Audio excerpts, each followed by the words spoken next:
Hello, my name is Lorenzo Azzalini. I'm an interventional cardiologist from San Raffaele Hospital in Milan, Italy, and I am mostly specialized and dedicated to chronic total occlusion intervention and complex and high-risk PCI in general. Yes, so cardiovascular disease has risen to being the #1 cause of mortality worldwide.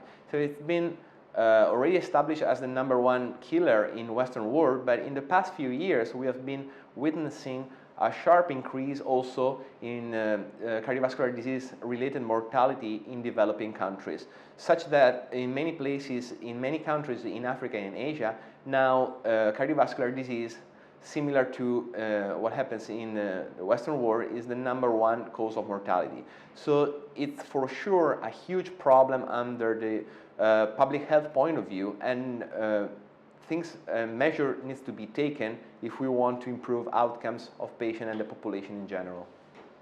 So one of the major challenges that we're facing as doctor and also that policymaker face when dealing with cardiovascular disease in general is the accessibility to care, to healthcare.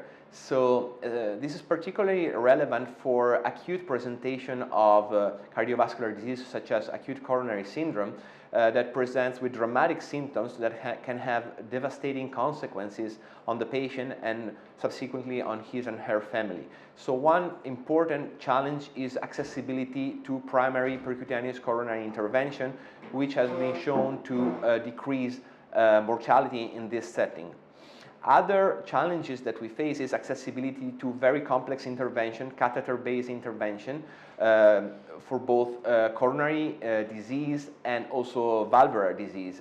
And this is also related to costs in this field of medicine. So efforts shall be made in order to decrease costs and guarantee wider access to the vast majority of the population, especially in developing countries, to these therapies and treatments.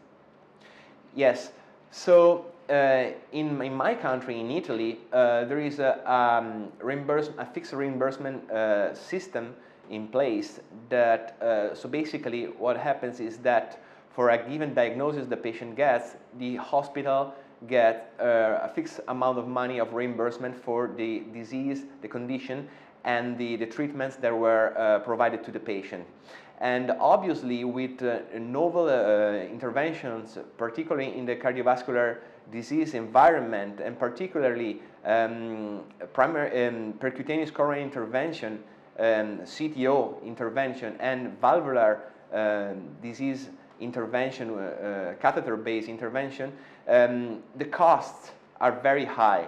So this, together with the increasing of mean population age in the country, constitutes a challenge for the healthcare system, because in the next few years more and more patients will age, and more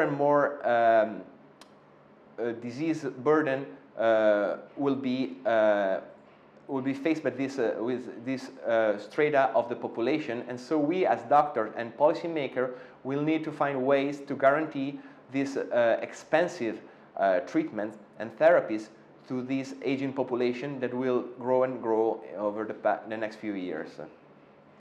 So worldwide, in the past few years, we've been witnessing a huge growth in stent type availability, and this is also true in my country. So traditionally we've had the global players, mostly American, US-based companies, stent manufacturers that have a huge share of the market. But in the past 2 or 3 years, also in Europe, we have been having access to new devices manufactured by companies from other countries in the world, particularly China and India.